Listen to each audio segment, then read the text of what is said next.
মধ্যে দেওয়া হলো। মা, জনম দুঃখিনী মা কেন যেন চিৎকার করে কান্দে, আর ডাক দিয়ে বলে, ওগো আল্লাহ, আপনার কাছে বিচার দিলাম গো আল্লাহ, যদি দুনিয়ায় ইসলাম প্রতিষ্ঠিত করতে গিয়া ওগো আল্লাহ আমার 3টা সন্তান আজকে মারা যায়, ও মাবুদ, যদি আমিও জ্বলন্ত এই টকবকে আগুনের মধ্যে শেষ হয়ে যায়, ওগো আল্লাহ, আপনি আমাকে কোনো প্রকার দয়া মায়া দিয়েন না, আমার মধ্যে আপনি একটা হিংসা, একটা আক্রোশ দিয়ে দেন, যাতে করে আমি মার সামনে সন্তানগুলো টকবকে এই আগুনের মধ্যে চলতে থাকবে, তারপরেও যেন আমার কোনো মায়া না হয়। মায়ের সামনে যদি সন্তানকে এভাবে আঘাত করা হয়, দুনিয়ার কোনো মা সহ্য করতে পারে কিনা বলেন? মা কাঁদতেছে, ঘোড়ার মতো চিৎকার দিচ্ছে, কেন যেন হঠাৎ করে দাসী হেসে উঠলেন। এবার ফেরাউনের সমস্ত কর্মচারীরা অবাক দৃষ্টিতে তার দিকে তাকায় রইলেন। কি ব্যাপার, কি ব্যাপার? আমরা ওর সন্তানকে টকবকে আগুনের মধ্যে দিলাম, আর দেখে আসে ও মনে হয় পাগল হয়ে গেছে, পাগল হয়ে গেছে। এবার হাসা দেখে ফেরাউন রাগান্বিত হয়ে গেলেন। এবার ডাক দিয়ে বললেন, ওর দ্বিতীয় সন্তানটাকেও আগুনে নিক্ষেপ করে দাও। এবার দ্বিতীয় সন্তানটাকে নিয়ে যাওয়া হলো। মাকে বারবার জিজ্ঞাসা করা হচ্ছে, তুমি ইসলাম ছাড়বা কিনা বলো, তুমি যদি ইসলাম না ছাড়ো তাহলে তোমার সন্তানকে ভিতরে নিক্ষেপ করা হবে। এবার সেই 6 বছরের সন্তান, আল্লাহ রাব্বুল আলামিন এই সন্তানের মধ্যে একটা ঈমানি তাজাল্লি ঢুকায়া দিলেন। সেই সন্তান মাকে ডাক দিয়ে বলতেছে, ওগো মা, দুনিয়াতে তুমি একটু কষ্ট করো, আমাদের শোক একটু ভুলে থাকো গো মা। ও মা গো, তুমি যেটা টকবকে জ্বলন্ত আগুন দেখছো, ওগো মা, আমি তো সেইখানে জান্নাতের বিছানা দেখি গো মা। ও মা, তুমি কোনো চিন্তা করিও না গো মা, আমরা তোমার জন্য জান্নাতে অপেক্ষা করব। ওগো মা, তুমি কোনো চিন্তা করিও না।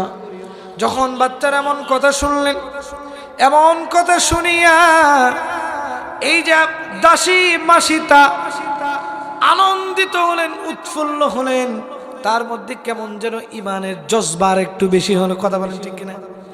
যদি সন্তান, আপনার যদি ছোট সন্তান ইসলামের জন্য লড়াই করতে যাবে, যদি সে আপনাকে সাহস দেয়, তাহলে ইমান বাড়বে না কমবে? অবশ্যই বাড়বে। এবার মা ডাক দিয়ে বলতেছে, ও বাবা, তুমি চিন্তা করো না, চিন্তা করো না, যেদিন দুনিয়া থেকে আমিও বিদায় নিয়ে চলে যাব, সেই দিন তোমাদের সাথে জান্নাতে দেখা হবে। কোথায় দেখা হবে? জান্নাতে দেখা হবে। আরে বাবাজি, এবার সেই 6 বছরের ছোট্ট বালকটাকে নিয়ে গিয়ে টকবকে আগুনের মধ্যে ফেলায় দেওয়া হলো। সেই বাচ্চা কান্দে, মাও কান্দে। মা যতই শক্ত হোক না কেন, সন্তানের যদি কষ্ট দেখে, জীবনে কোনোদিন কোনো মা বাবা সহ্য করতে পারবে না। এই যে আমরা এখানে এসেছি, প্রিয় ভাই আমার, একটু চোখটা বন্ধ করে তাকায় দেখেন না, কার জানি মা নাই, কার জানি বাবা নাই। যদি আজকে মা থাকতো, আপনি বাসায় গিয়ে দরজায় কড়া নাড়ার আগে আপনার স্ত্রী আগে মা বের হয়ে আসতো।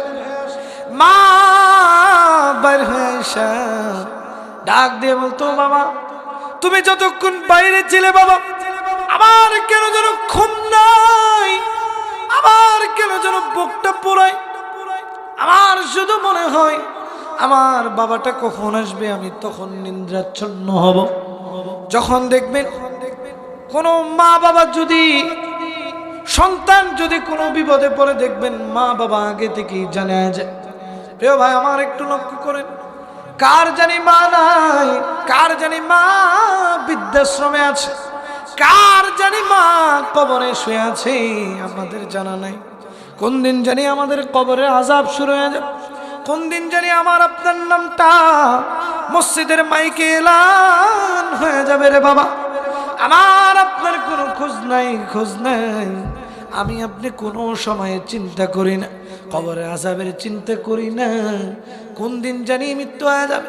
এই যে আজকে আমরা যারা এসেছি বসেছি, এমনও হতে পারে এই যে ডানে বামে বসা এমন আমার রয়েছেন, শুনিয়ে দেখেন আজরাইল এমন একটা ফেরেশতার নাম, যেই ফেরেশতা যদি কোনোদিন কোনো মানুষের কাছে আসে উনি কখনো খালি হাতে ফেরত যায় না। একটু চোখটা বন্ধ করেন, দিলের কানটা লাগায় শুনেন। কোন দিন জানি আপনার নামটা এই যে মসজিদের উদ্যোগে যেহেতু মাহফিল মসজিদের মাইকে এলান হয়ে যাবে, কাফুরা গ্রামের সর্বোচ্চ টাকাওয়ালা মানুষরা আজকে দুনিয়া থেকে বিদায় নিয়ে চলে গেছে। দেখবেন দৌড়াদৌড়ি শুরু হয়ে গেছে। আপনার প্রাণের স্ত্রী কেন জানি বিলাপ করে কান্দে, আপনার প্রাণের সন্তান কেন যেন বাবা বাবা করে গড়াগড়ি করতে থাকবে। আপনাকে আর নাম বলে ডাকা হবে না, আপনার নাম হয়ে যাবে লাশ। আপনার হতে পারে 100 কোটি টাকা, তারপরে দেখবেন আপনার নাম হয়ে যাবে লাশ। আপনার পরিবারের সবচেয়ে যেটা আদরের সন্তান ছিল আপনার, এই সন্তানটা দেখবেন রাত্র যত গভীর হবে আপনাকে দূর দূর দূর বহু দূর তাড়িয়ে দিতে থাকবে। প্রিয় ভাই আমার, লক্ষ্য করে দেখবেন যেদিন আপনি মারা যাবেন, আপনি যেদিন মারা যাবেন সবচেয়ে আপনার কাছের লোকগুলো আপনাকে সুন্দর মতো চকলেটের মতো মোড়াইয়া দিয়া কবরের দিকে নিয়ে যাবে। সেই দিন কিন্তু কেউ আপনার দুশমন থাকবে না, সবাই আপনার বন্ধু হয়ে যাবে। যার সাথে 20 বছর কোনো কথা বলেন নাই, সেও যখন আপনার মৃত্যুর খবরখানা শুনবে দেখবেন দৌড়ে আসবে, আইসা বিলাপ করে করে কান্না শুরু করবে, বিলাপ করে করে কাঁদবে। আপনাকে কবরের দিকে নিয়ে যাওয়া হবে, আপনার রূহখানা আরশে মুআল্লায় চলে যাবে, আপনার বডিখানাকে কবরের মধ্যে রাখার জন্য প্রস্তুতি গ্রহণ করা হবে। আপনি দেখবেন আপনার বাড়ির পাশের কোনো একটা নিম গাছ থেকে গরম পানি করা হচ্ছে, 2-3 জন লোক গিয়ে কবর খোঁড়া শুরু করেছে। কবর তো এই দুনিয়ার মাটির একটা গর্তের নাম, তারপরেও কেন এই গর্ত এত ভয়ঙ্কর হবে জানেননি? জানেন? আমার নবীজি বলেছেন কবরের আযাব এত কঠিন হবে যে আযাবের কারণে সমস্ত সাহাবীরা কেঁদেছেন। আমার নবীজি মাঝে মাঝে